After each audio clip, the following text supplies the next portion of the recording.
Subscribe करें और bell दबाएं ताकि कोई खबर रह न जाए।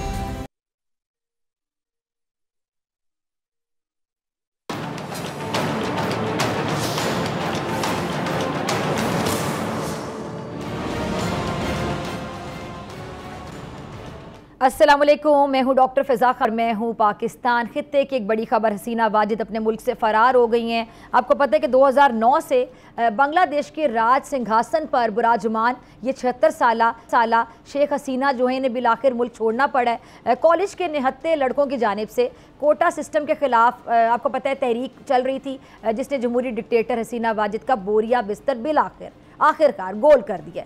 हट दर्मी कह लें, अकड़ कह लें, और हट दर्मी अकड़ का जो अंजाम होता है ज़ाहिरी बात है वही हसीना वाजिद का भी होना था और वही हुआ।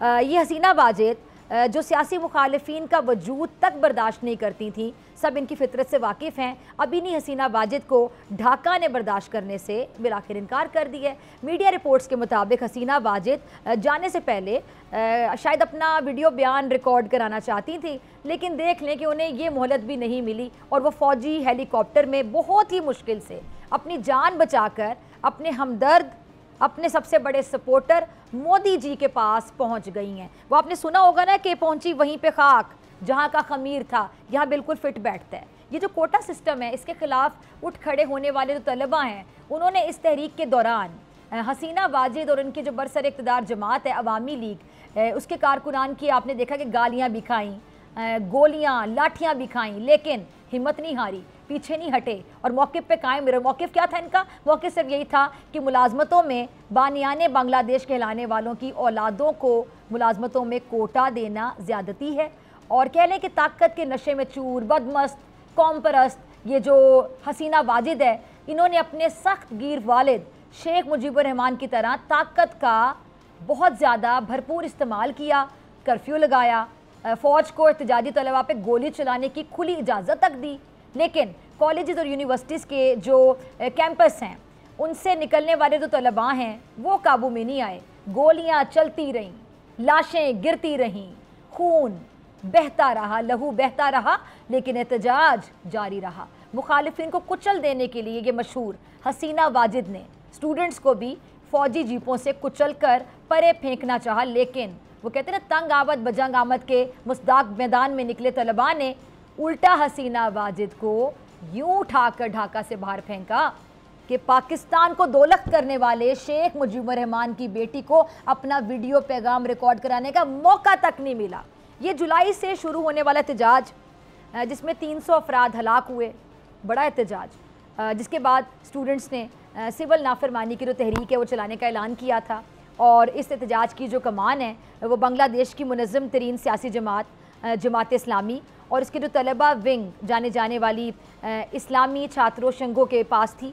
और ये वही जमात इस्लामी है जिसके 90 बरस के बीमार बुज़ुर्ग रहनुमाओं को मुतनाज़ अदालतों के ज़रिए गद्दारी और जंगी जराइम का मर्तकब करार देकर फांसी भी चढ़ाया गया था। अब इस एहतजाज के दौरान भी हसीना वाजिद अपने कह लें कि आमिराना मिजाज से बाज नहीं आई। उन्होंने जमात इस्लामी और जो इस्लामी छात्रों शंगो उस पर पाबंदी लगाकर इन्हें दहशतगर्द करार दे दिया। और गालिबन यही वजह थी कि सिविल नाफरमानी की जो तहरीक है चलाने वाले तलबा ने हसीना वाजिद के साथ बातचीत से साफ इनकार कर दिया और सीधा इस्तीफ़े का, रिज़ाइन का मुतालिबा सामने रख दिया। अब इस वक्त जो ढाका की सड़कें हैं वहाँ पे लाखों अफराद मौजूद हैं जो अपनी कामयाबी का बाकायदा जश्न मना रहे हैं। और बांग्लादेश के जो चीफ़ ऑफ आर्मी स्टाफ हैं जनरल वकारुज़्ज़मान, वज़ीर आज़म शेख हसीना वाजिद के मुस्ताफ़ी होने के बाद कौम से खिताब कर चुके हैं। कहा है कि जी अब अबूरी हुकूमत मुल्क चलाएगी और बांग्लादेश में अमन वापस लाएंगे।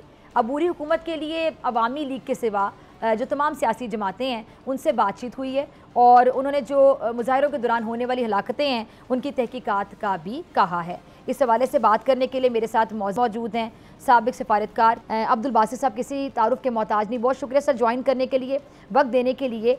अब्दुल बासित साहब, एक्सपेक्टेड था ये जाएंगी, लेकिन इस तरह जाएंगी, इतनी जल्दी जाएंगी, इसी हफ्ते चली जाएंगी, फ़रार हो जाएंगी, कैसे देख रहे हैं पूरी सिचुएशन को?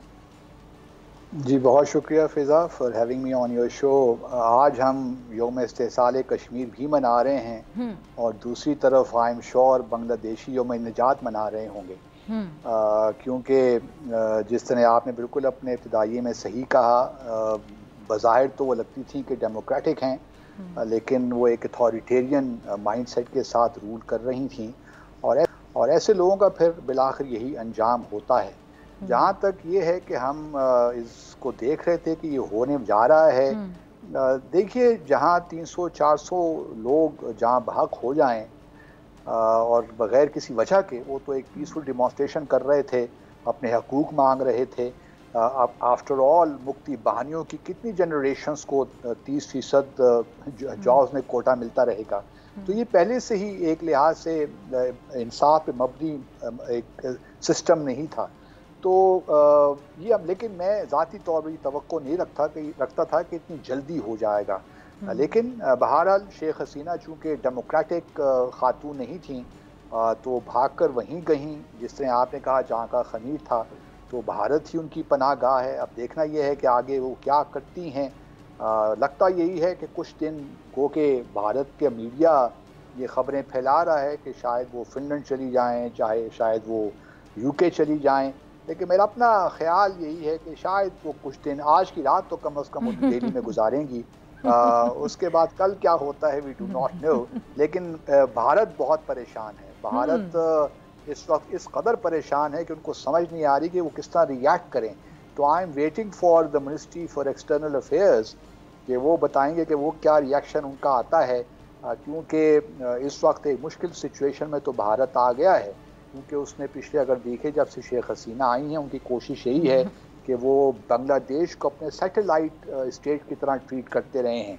तो शेख हसीना ने भी अपनी जो सारी स्टेट की जो सॉवरेंटी है वो भारत के खाते उनके हिस्से में डाल दी। तो एक सिचुएशन ये भारत के लिए बनी तो है, इसीलिए वहाँ का मीडिया सारा सर इल्ज़ाम जो है पाकिस्तान के साथ लगा रहे हैं, वेस्टर्न दुनिया को मोरद इल्ज़ाम ठहरा रहे हैं कि शायद ये इनकी मिली भुगत थी जिसकी वजह से ये सारा मामला हुआ है। लेकिन hats off to the people of Bangladesh, और हम चाहेंगे कि बांग्लादेश में सियासी इस्तेहकाम आए, वहाँ पे हालात बेहतर हों, क्योंकि हमारी क़तन ये ख्वाहिश नहीं हो सकती कि वहाँ अदम इस्तेहकाम पैदा हो या सियासी अबतरी फैले, क्योंकि बांग्लादेश बहरहाल हम कई दहाइयों तक एक कौम रहे हैं, एक मुल्क रहे हैं, तो हमारे दिलों में उनका दर्द ज़रूर है, और हम यही चाहते हैं कि बांग्लादेश इस्तेहकाम की तारीफ की तरफ गामज़न हो। ठीक है, अच्छा, आपने बड़ा आपका सेंस ऑफ ह्यूमर मुझे बड़ा अच्छा लगा। आपने जो कहा कि आज की रात तो एटलीस्ट वो भारत में ही रुकेंगी,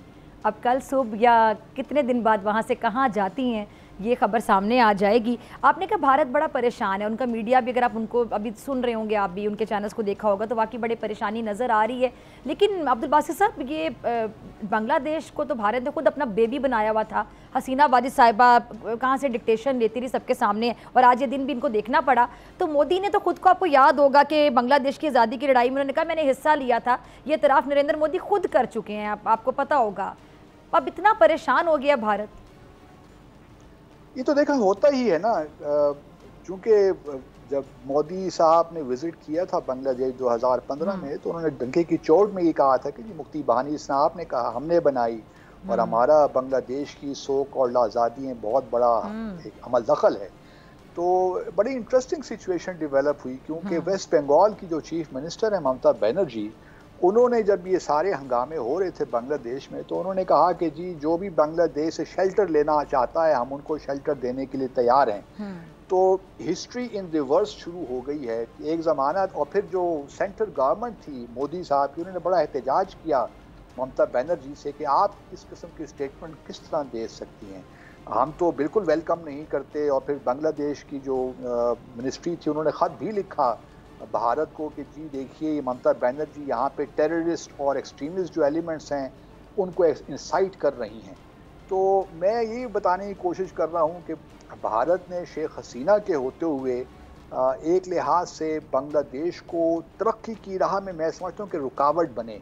और ठीक है, पिछले कई सालों से बांग्लादेश की इकॉनमी बहुत अच्छा काम कर रही थी, पाकिस्तान ने, हमारे यहाँ से भी लोगों ने जाकर वहाँ इन्वेस्टमेंट की, लेकिन पिछला एक साल अगर आप देखिए, जब से, और ख़ास तौर पे जब जनवरी में इंतखाबात हुए उस वक्त से लेकर अब तक, तो हालात बहुत ही कशीदा हो गए। इसीलिए बांग्लादेश को IMF भी जाना पड़ा।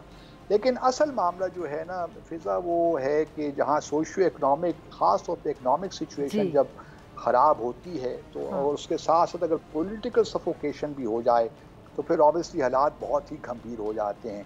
अब अगर आप देखिए तो जो अपोजिशन पार्टीज़ हैं, बांग्लादेश नेशनलिस्ट पार्टी के जो लीडर हैं खालिदा ज़िया, वो कई अरसे से नज़रबंद हैं। फिर जमात इस्लामी को भी इन्होंने बैन कर दिया। तो इस दौरान तो फिर कोई मेरे ख्याल में लोगों के पास ऑप्शन नहीं था।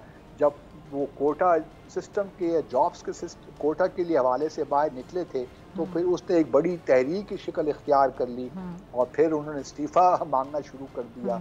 तो बहरहाल अब बात यहाँ इस नहज तक पहुँच गई है।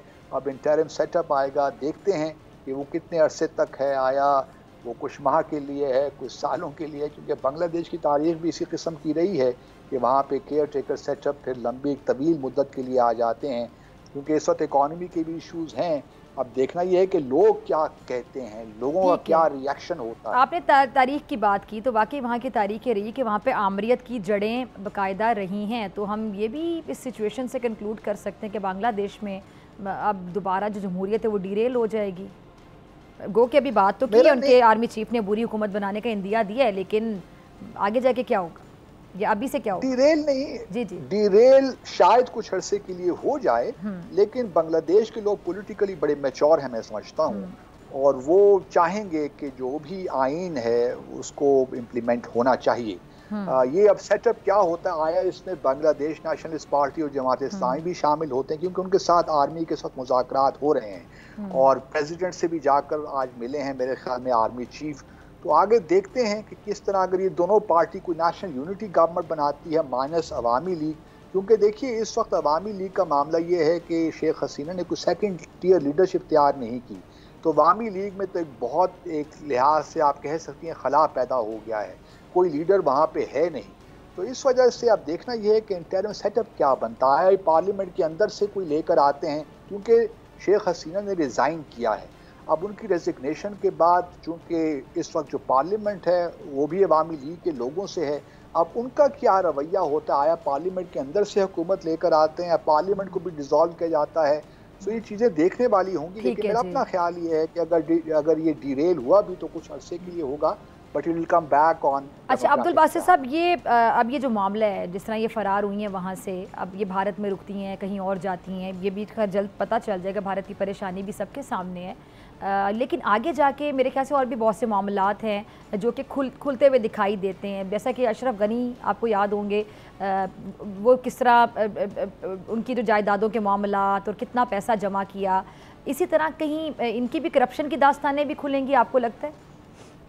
डेफिनेटली, ये तो देखिए इट गोज विदाउट सेइंग, और बहुत करप्शन की बातें तो हम पहले भी बांग्लादेश के हवाले से सुनते रहे हैं। अब देखना ये है कि किन, अगर स्विट्जरलैंड के बैंक्स में इनके अकाउंट्स हैं या यूके में हैं, कहाँ हैं, या फॉर दैट मैटर यूएई में, हु नोज। तो अभी ये खुलेंगी बातें, क्योंकि उनकी शायद जो छोटी बहन है वो फिनलैंड में रहती हैं, तो शायद वहाँ भी लोग कह रहे हैं कि फिनलैंड चली जाएँ। We do not know yet, but मेरा अपना, जिस तरह मैंने पहले कहा, करप्शन के केसेस भी खुलेंगे।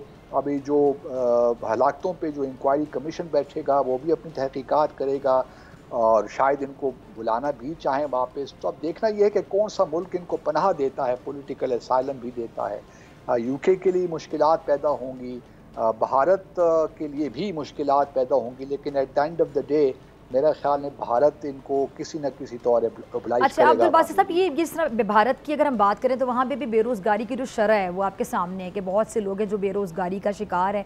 अगर आप उनका मीडिया देखें, उनके ड्रामे देखें, उनकी फिल्में देखें, तो वो करोड़ों की, अरबों की, खरबों की बातें ऐसे करते हैं जैसे वहाँ पर तमाम दूध और शहद की नहरें बह रही हैं, लेकिन अगर उनकी आम आवाम का हाल देखा जाए तो एक मतलब गुर्बत की लकीर से नीचे बहुत ज़्यादा गुर्बत है वहाँ पे। जो आम लोग हैं घर अफोर्ड नहीं कर सकते, जिस तरह की वो बस्तियों में रह रहे होते हैं, लेकिन चूँकि वो अपने मीडिया के थ्रू लोगों को ये बताते हैं कि पता नहीं हमारे मुल्क में पता नहीं क्या कुछ दूध शहद की नहरें बह रही हैं। शाइनिंग इंडिया दिखाया जाता है, दर हकीकत बर्निंग इंडिया है जहाँ पर कोई माइनॉरिटी सेफ़ नहीं है। अंग्रेज़ी वाला सफ़र वो काफ़ी अरसे से कर रहे हैं, फिर जिसको मौका मिलता है वो उर्दू वाला सफ़र भी करता है और वहाँ से चला जाता है। खालिस्तानी तहरीक आपके सामने जो शुरू हुई है वहाँ पे, उसके अलावा वहाँ पे क्रिश्चियन सफ़र कर रहे हैं, मुसलमान वहाँ पे सफ़र कर रहे हैं, उनकी जो निचली जात पात का कॉन्सेप्ट, दलित वहाँ पे कितना सफ़र करते हैं, ये सब आपके आपके सामने है। बेरोज़गारी की शरह के हवाले से मेरे जहन में ये सवाल आया जो मैं आपसे जानना चाह रही हूँ कि ये इस कामयाब तहरीक के बाद क्या हम ये एक्सपेक्ट कर सकते हैं भारत में भी ऐसी कोई तहरीक ज़ोर पकड़ सकती है? नहीं, मेरा नहीं ख्याल कि इस किस्म की तहरीक ज़ोर पकड़ सकती है। उसकी देखिए बुनियादी वजह यह है कि भारत में आप उनसे इत्तेफाक करें, इख्तिलाफ करें, लेकिन एक इंतखाबात का जो अमल है उस पर कुछ ज़्यादा आवाज़ें नहीं उठती। बांग्लादेश का इशू ये रहा कि जितने भी 3-4 इलेक्शंस हुए जिसमें शेख हसीना ने जीती हैं वो सारे कंट्रोवर्शियल थे, जिसकी वजह से बांग्लादेश नेशनलिस्ट पार्टी ने पार्टिसिपेट ही नहीं किया। लेकिन हमें भारत में ऐसी कोई सूरत हाल नज़र नहीं आती। आपने बिल्कुल बजा फरमाया कि वहाँ पे बड़ी पावर्टी है, इकोनॉमिक सिचुएशन ऐसी नहीं है जहाँ पे जैसे में दिखाई जाती है। मिसाल के तौर पर देखिए ना, वो 3.5 ट्रिलियन डॉलर की इकॉनमी है, लेकिन वो अपना मुकाबला चीन के साथ करते रहते हैं। चीन कहाँ 21 ट्रिलियन डॉलर की इकॉनमी और कहाँ भारत। तो ये एक नैरेटिव बिल्ड उन्होंने किया है, और क्योंकि इस वक्त ग्लोबली अगर आप देखिए तो अमेरिका को भारत की ज़रूरत है टू काउंटर चाइना, तो भी एक लिहाज से उनकी स्ट्रेटेजिक पार्टनरशिप भी उनके लिए एक पॉजिटिव रोल प्ले करती है। इकोनॉमिकली डेफिनेटली उन्होंने बहुत कुछ अचीव भी किया है, 7 to 8% ग्रोथ रेट है उनका, लेकिन अभी जो चांद है बहुत दूर है और इतना आसान नहीं है, और उनको भी आगे 30-40 साल चाहिए to catch up with China. तो अभी बहुत इम्तिहान और भी हैं इश्क। तो भारत को जो है अभी अपनी पावर्टी से भारल मैं देख नहीं रहा कि भारत में इस किस्म की सूरत हाल हो सकती है। चलिए, आपसे इजाज़त लेने से पहले मैं लास्ट में जानना चाहूँगी कि इस पूरी सूरत हाल के खित्ते पे भी कोई असरात पड़ते हुए दिखाई देते हैं आपको? डेफिनेटली मेरा ख्याल है कि अगर, क्योंकि देखिए पाकिस्तान ने बहुत कोशिश की पिछले कई दिहाइयों से कि हमारे ताल्लुकात बांग्लादेश के साथ अच्छे, हमने शेख हसीना को कई बार मदऊ भी किया पाकिस्तान, लेकिन चूंकि बहुत प्रो इंडिया थी तो वो इंडिया की लाइन ही ड्रॉ करती रहीं। तो मैं समझता हूँ कि हमारे लिए भी अपॉर्चुनिटीज़ पैदा होंगी, बांग्लादेश के लिए भी होंगी, और एक खित्ते में जो भारत बुली करना चाहता है तमाम अपने छोटे हमसायों को, वो भी एक लिहाज से कम होगा।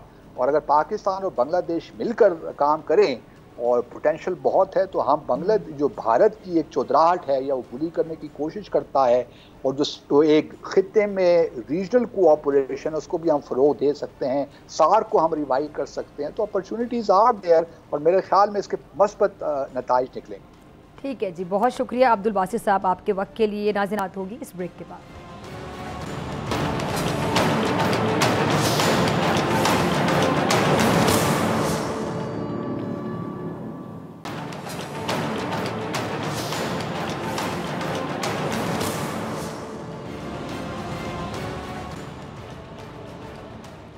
वेलकम बैक नाजरीन। कैसर अहमद शेख साहब मेरे साथ मौजूद हैं, फेडरल मिनिस्टर हैं मैरीटाइम अफेयर्स के। सर बहुत शुक्रिया ज्वाइन करने के लिए शेख साहब। शेख साहब, आपकी पार्टी के हवाले से, हुकूमत के हवाले से मुखालिफिन बड़े बड़े दावे कर रहे हैं, और जो सियासी पंडित हैं बड़ी बड़ी पेशगोइयाँ कर रहे हैं। नवंबर के महीने का जिक्र किया जा रहा है कि गालिबन नवंबर का महीना मुस्लिम लीग नून की हुकूमत के लिए सितमगर साबित हो सकता है। इन बातों में कितनी हकीकत हो सकती है, या ये बस वो हमारे पंजाबी में कहते हैं तुक्के लगाए जा रहे हैं? सच एक ऐसी चीज़ है जिसमें हर किस्म की र्यूमर्स और बातचीत आपस में गपशप होती रहती है। तो ये तो मुख्तलिफ बातें आप देखती हैं कि कितनी बातें उनमें से सच साबित होती हैं। ये जो बातें होती हैं उसमें ज़्यादातर बातें तो झूठ होती हैं, वो तो सामने आ जाता है। हमारी पार्टी जो है, हम तो दिन रात मेहनत कर रहे हैं, तवज्जो कर रहे हैं काम करने पे, और मुल्क की इकानमी को बेहतर करने में ये लगे हुए हैं हम तो। और मेरे दिन में जो मैरीटाइम अफेयर की मिनिस्ट्री है, उसमें आप देख रही हैं कि दुनिया की बड़ी बड़ी शिपिंग कंपनी जो है वो इंटरेस्ट ले रही हैं हमारे समुद्रों में। वो चाह रहे हैं कि यहाँ ट्रांसशिपमेंट हब बने। अभी रिसेंटली हम हुकूमत ने MOU अप्रूव की है, जो कि हम डेनमार्क की हुकूमत से करने जा रहे हैं इसी चंद हफ्तों में। और उसमें बहुत बड़ी इन्वेस्टमेंट डेनमार्क की तरफ से समुद्री अमूर के मामले में आ रही है।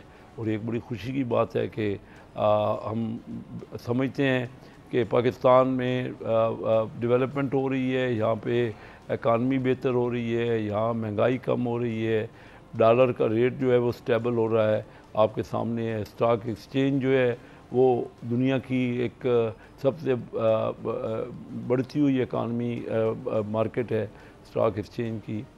तो जो हमारा डेफिसिट है बैलेंस ऑफ ट्रेड का, वो बहुत कम हो गया है। पहले 2 साल पहले जो इंपोर्ट और एक्सपोर्ट का गैप 50 अरब डॉलर था, वो अब 27 अरब डॉलर रह गया है। महंगाई मैंने पहले जिक्र किया कि कम हुई है। तो हम तो मेहनत कर रहे हैं और लगे हुए हैं कि मुल्क हमारा जो मुश्किल है, IMF का स्टाफ लेवल एग्रीमेंट हो गया है और आपकी रेटिंग कंपनी जो है, दुनिया की बड़ी बड़ी रेटिंग कंपनीज, वो पाकिस्तान की रेटिंग को मुस्तहकम करार दे रही हैं। तो इन हालात में तो चीज़ मुझे बताइए ना, कोई इकानमी के इंडिकेटर, एक्सपोर्ट बढ़ रही हैं, इंपोर्ट में कमी आ रही है और बाहर का पैसा जितना भी मुनाफे थे ना कंपनियों के, वो डिविडेंड की सूरत में तकरीबन इस साल हाईएस्ट गया है मुनाफा कंपनियों का। तकरीबन 2 अरब डॉलर कंपनियों ने बाहर भेजा है अपने मुनाफे की शक्ल में और हमने फ्रीली उसको अलाउ किया है। अच्छा तो कैसर साहब, आप खुद क्या एक बिजनेसमैन है, आप खुद एक बिजनेसमैन है कैसर साहब, एक मिनट, आप खुद एक बिजनेसमैन है, आप बड़े अच्छे तरीके से समझते हैं इकोनॉमी को भी।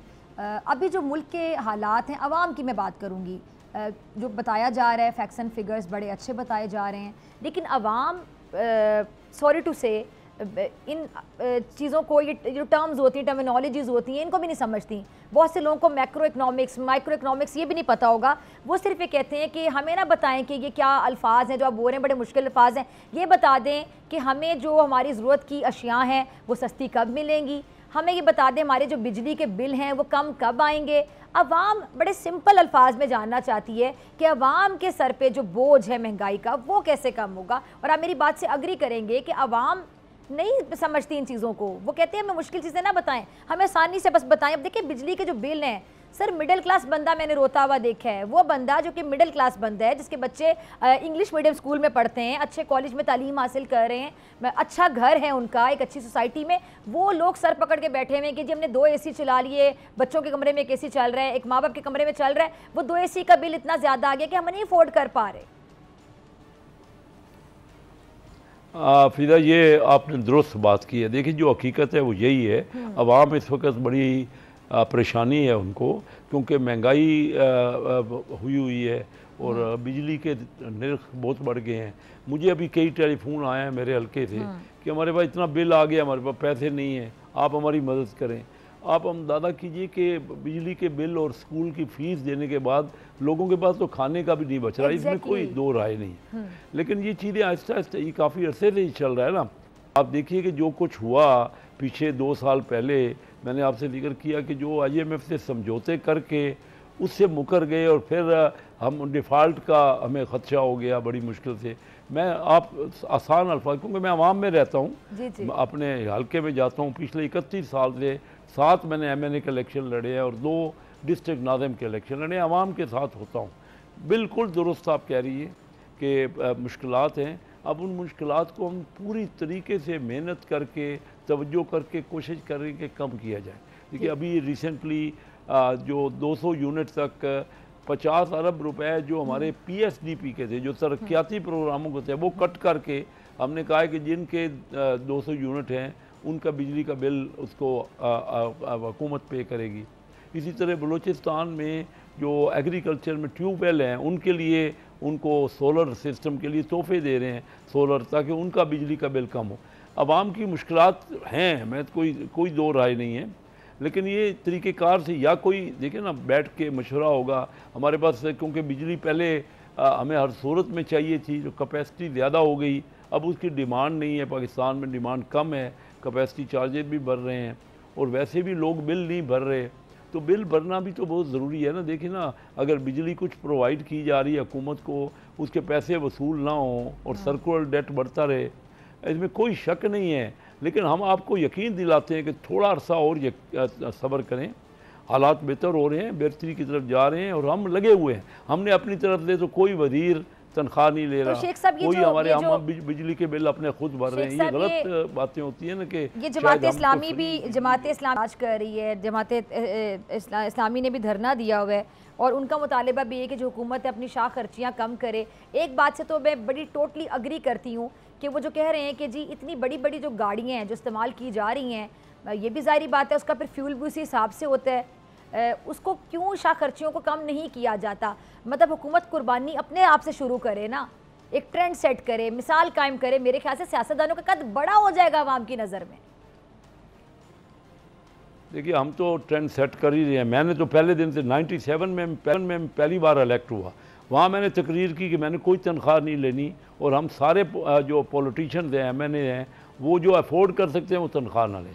देखिए, हम अपनी तरफ से सेट कर रहे हैं। मैंने अपनी गाड़ी पे जाता हूँ, मैंने कोई अपनी गाड़ी का फ्यूल भी खुद भर रहा हूँ, ठीक है ना। वैसे सॉरी मैं आपकी बात काट रही हूं, आप एग्री करते हैं ना कि जितनी तनख्वाह होती है, एक मिनट शेख साहब, तमरात नहीं होते, तनख्वाह कितनी होती है? जरा मुझे फिगर्स में बताएं कि कितनी बनती है। और वो जो गाड़ियों का खर्चा होता है, एक गाड़ी तो नहीं होती, इतनी गाड़ियां होती हैं, वो खर्चा क्या तनख्वाह से ज्यादा नहीं बनता? जो गाड़ियाँ इस्तेमाल कर रहे हैं वो कम होनी चाहिए, मैं एग्री करता हूँ, खर्चा कम होना चाहिए। दफ्तरों में बहुत बड़े खर्चे आप कह रहे हैं एक गाड़ी है 1300 बंदे भरे हुए हैं पुराने। अब देखिए मेरे हमारे यहाँ KPT में, मैं आपको मिसाल दूँ, मेरा पोर्ट का हमारे मिनिस्ट्री का इदारा है, उसमें इतने ज़्यादा बंदे भरे हुए हैं कि उनकी तनख्वाहें और उनकी जो पेंशन हैं वो ज़्यादा हैं। पिछले साल उन्होंने सिर्फ, इतना बड़ा इदारा है, उन्होंने सिर्फ 2 अरब रुपए का प्रॉफिट किया है। मैंने उनसे कहा कि ये कैसे हो सकता है? इस साल जो क्लोज हुआ है 2024, हमने 10 अरब रुपए प्रॉफिट किया है, अगले साल का 15 अरब रुपए प्रॉफिट रखा है। अभी जब तक हम बढ़ाएंगे नहीं, और ये इतनी तनख्वाहें, सारा 80-90% जो आमदन है वो पोर्ट्स की, KPT की ख़ास तौर पे बात करूँ, बहुत बड़ा इदारा है, वो तनख्वाहों में और पेंशन में लग जाता है। और लेबर है, वो काम, एक लेबर की तनख्वाह 1.5 लाख रुपए है और इस किस्म की तनख्वाहें हैं। और जब वो फारिग होते हैं ना, मैं आपको फैक्ट बता रहा हूँ, एक 20 ग्रेड का अफसर अगर फारिग होता है, तो मुझे बता रहा था 20 ग्रेड का अफसर कि उसको 70-80 लाख रुपए मिलते हैं। लेकिन अगर एक लेबर फारिग होता है ना हमारी KPT का, तो उसको 1.5-2 करोड़ रुपए मिलते हैं। तो हमारे यहाँ भरा गया है, लोगों को ज़रूरत इतनी नहीं थी।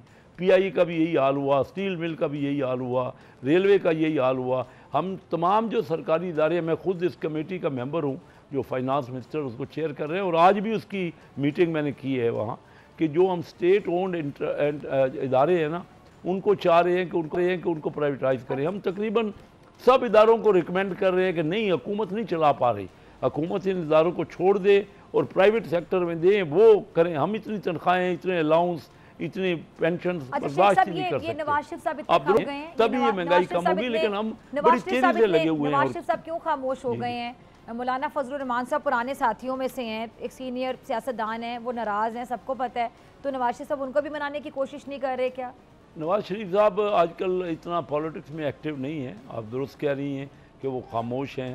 वो महसूस कर रहे हैं, क्योंकि मियाँ शहबाज शरीफ साहब वज़ीर आज़म हैं, तो वो सोच रहे हैं कि ये मियाँ शहबाज शरीफ साहब जो सामने बात कर रहे हैं, बजाय कि उनको कोई मुदाखलत करने के, उनको एक फ्री हैंड दिया जाए और उनको और वो बड़ी मेहनत कर रहे हैं। मियाँ शहबाज शरीफ साहब दिन रात लगे हुए हैं, हम ना खुद आराम करते हैं, ना हमें आराम करने देते। मैं हर हफ्ते तकरीबन 2 बार यहाँ इस्लामाबाद, कराची, क्योंकि मेरे तमाम जो इदारे हैं ना वो ज़्यादातर कराची में हैं। कराची पोर्ट ट्रस्ट है, पोर्ट कासम है, PNSE है, लेकिन यहाँ हर हफ्ते तो एक कैबिनेट की मीटिंग होती है, वैसे कई मीटिंग्स होती हैं, तो 2 बार थकावट है, टेंशन है, लेकिन हम लगे हुए हैं। हम हमें तो अच्छी बात है कि वज़ीर-ए-आज़म साहब खुद भी रेस्ट नहीं करते हैं, करने देते हैं, वो कहते हैं कि सब मेहनत करें, काम करें। ठीक है जी, चलिए जी शेख साहब, बहुत शुक्रिया आपके वक्त के लिए। और नाज़रीन, आपसे मुलाकात होगी ब्रेक के बाद।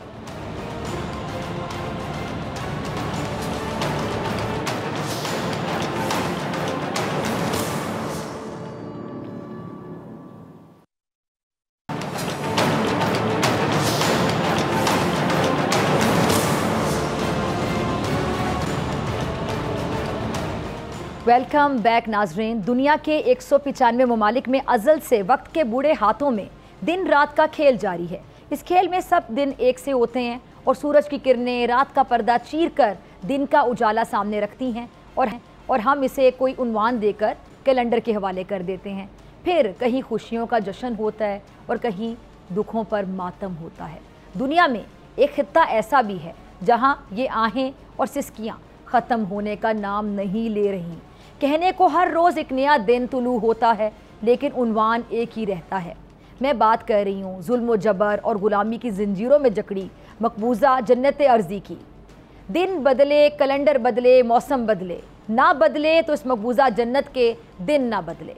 अक़वाम मुत्तहिदा, आलमी इदारे करारदादें पास करते रहे और कश्मीरी आज़ादी के लिए लहू बहाते रहे।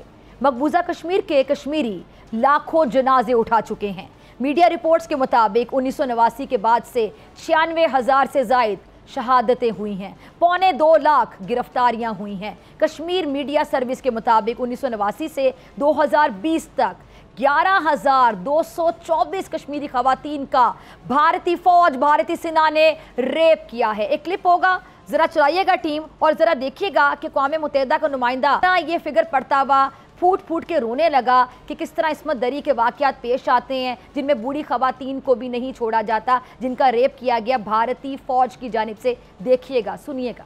जी, तो देखा आपने, ये अक़वाम मुत्तहिदा का एक नुमाइंदा है जो ये रिपोर्ट पढ़ते पढ़ते फूट फूट के रोने लगा, अपने जज्बात पे काबू ना पा सका। और साथ ही मैं ये भी कहना चाहूँगी के साथ अपने जो बाकी साथी थे उनके दिल को शायद मोम नहीं कर सका, या ये आंसुओं से आगे सिलसिला नहीं बढ़ सका, क्योंकि कश्मीर में जुल्म सितम के सिलसिले को रोका नहीं जा सका है। कश्मीरियों की जो कुर्बानियाँ हैं ना, इन कुर्बानियों पर अक़वाम आलम की हैसियत अगर मैं कहूँ कि तमाशाइयों से ज़्यादा नहीं है तो आप सब मेरी बात को सेकंड करेंगे, अग्री करेंगे। और इसी से शय पाके कह लें कि 5 अगस्त 2019 को भारतीय वज़ीर आज़म नरेंद्र मोदी ने आलमी तौर पर कश्मीर को दी गई जो खुसूसी हैसियत है वो ख़त्म करने का ऐलान कर दिया था, और मोदी ने कश्मीर को बाकायदा भारत का अटूट अंग बना दिया और दुनिया ज़बानी जमा खर्च करती रह गई। आज भी दुनिया भर में कश्मीरी मोदी सरकार की इस बदमाशी और मुहज़्ज़िब दुनिया की खामोशी पर एहतजाज कर रहे हैं। मकबूजा जन्नत नसीर वादी होने पर ये जो भारतीय जो मज़ालिम हैं, इस वादी पर जो भारतीय मुजालिम है, उन्होंने हर शख्स को यकीनी तौर पे मुस्तरब कर रखा है। जिसके सीने में दिल धड़कता है और ज़मीर जागता है वो यकीनी तौर पे अजीबोगरीब सी कैफियत में मुब्तला है कि जिसको बयान भी नहीं कर सकता। कितना जुल्म वहाँ पर हो रहा है और कोई रोकने वाला नहीं है। अच्छा, मैं आपको बताऊँ कि नवंबर 2019 में भारत के साबिक वज़ीर ख़ारजा यशवंत सिन्हा, सीनियर सहाफ़ी भारत भूषण और इसके अलावा जो भारत के एयरफोर्स के साबिक वाइस एयर मार्शल हैं कपिल कॉक, इन समेत सिविल सोसाइटी के वफ़द ने मकबूजा कश्मीर का एक दौरा किया था और अपनी आँखों से जो हालात देखे उसके बाद बेख्तियार मकबूजा कश्मीर को यकबस्ता जेल करार दिया। भारतीय साबिक एयर वाइस मार्शल के अल्फाज क्या थे कि 70 लाख कश्मीरियों को यकबस्ता जेल में रखा हुआ है और कहा यह जा रहा है कि जो सूरत हाल है वो नॉर्मल है। भारत की मशहूर सहाफ़ी अरुंधति रॉय जो हैं, उन्होंने भी 14 साल पहले यानी 2010 में नई दिल्ली में कहा था कि जी कश्मीर कभी भी भारत का अटूट अंग नहीं रहा और भारतीय सेना, भारतीय फ़ौज ने कश्मीर पर ज़बरदस्ती कब्ज़ा किया हुआ है और कश्मीर की आज़ादी की हर मुमकिन कोशिश होनी चाहिए। ये सच कहने की पादाश में कह लें, आज अरुंधति रॉय जो हैं उनको मोदी सरकार की जानिब से बाकायदा कानूनी कार्रवाइयों का सामना है। कड़वा सच कह लें, तल्ख हकीकत कह लें, जो कि यही है कि अक़वाम आलम की मुजरिमाना खामोशी से शय पाके भारत मकबूजा कश्मीर की आबादी में मुस्लिम अक्सरियत को अक़लियत में बदलने के प्लान पर काम कर रहा है। मोदी सरकार मकबूजा कश्मीर में जो 50 लाख हिंदू हैं उनको ऑलरेडी डोमिसाइल दे चुकी है और इस सब के बावजूद कश्मीरी अपने मौक़िफ़ पर जमे हुए बहादुरी के साथ डटे हुए हैं और वो सुबह आज़ादी से नाउमीद नहीं हैं और उस दिन का इंतज़ार करें जब लाइन ऑफ कंट्रोल की खूनी लकीर अबूर करके वो सोहनी धरती पर कदम रख कर सजदा शुक्र बजा लाएंगे। और हम पाकिस्तानियों के दिल हमेशा कश्मीरियों के लिए धड़कते हैं और धड़कते रहेंगे, और इसी दुआ के साथ कि कश्मीर बनेगा पन इंशाअल्लाह। आमीन सुम आमीन। मैं आपसे इजाज़त चाहूँगी आज के प्रोग्राम से। इसी के साथ मुझे दीजिए इजाज़त। आपसे मुलाकात होगी इंशाअल्लाह कल सेम टाइम सेम चैनल। अगर ज़िंदगी ने वफ़ा की, दुआओं में याद रखिएगा, अपना बहुत ख्याल रखिएगा। अल्लाह ने के बाद।